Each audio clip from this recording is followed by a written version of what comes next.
Peggy 16.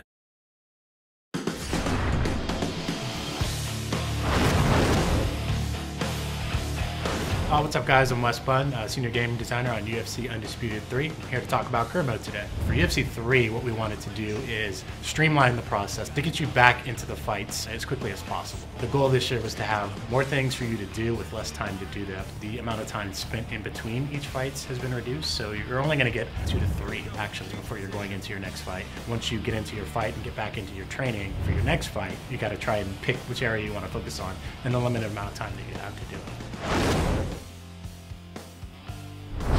For UFC 3, we wanted to actually tie you more into the brand, into the world and culture of MMA. So all the cutscenes that we've had in the past, they're all gone. This year, we included tons of real-life footage with some of today's top UFC fighters. We call this feature the Career Live Movies feature. So when you're going through career mode and, say, for example, you get your first professional win, after the fight, you'll get a short little video with some UFC fighters talking about what it was like when they got their first win, your first loss, your first title shot, the first time you were training.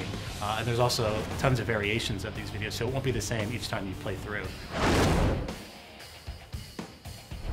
Every training game that you do in UFC 3 actually uses the gameplay mechanics. Some of the trainers did help us come up with ideas for some of the training games, like the tire flip, and we also have another drill where you're working on takedown defense by sprawling on balls that are rolled at you. It's something that the fighters actually do, and something that we can put in as a training game to help you practice your takedown using the actual game mechanics. We made some changes to the way that the WFA works this year. People were asking for longer time in those developmental leagues to grow your fighter before jumping into the UFC. It's up to you when you want to leave the WFA. You're no longer forced out of the WFA and into the UFC. When you win the WFA title, you have the option to defend it. The more that you defend your title, the higher your stake rises, and that will boost your starting position in the UFC.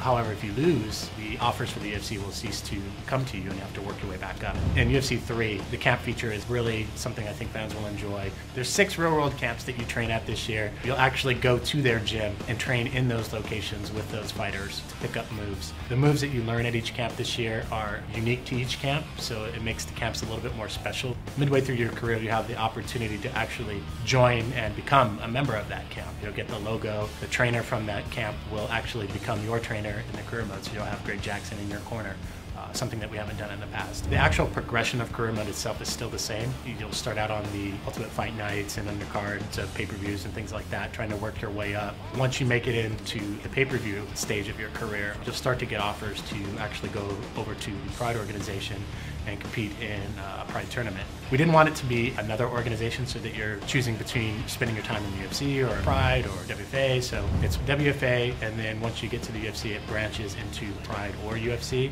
but you'll always come back to the UFC. Man, that was a brutal punch! I think one of the big things that the fans are going to love about career mode this year is the ability to play career mode with an actual roster fighter. You can use any fighter on the roster that includes Pride fighters, so you can take any Pride fighter into a career and level up their stats and give them moves and rewrite history or make history the same as it was before with that fighter. It's up to you. And it's really cool because that fighter can also move up and down in weight as you're playing through the career. So you can take John Jones and move him up to heavyweight if you want. It's something the fans have been asking for, something that we wanted to do, and it's finally in UFC 3.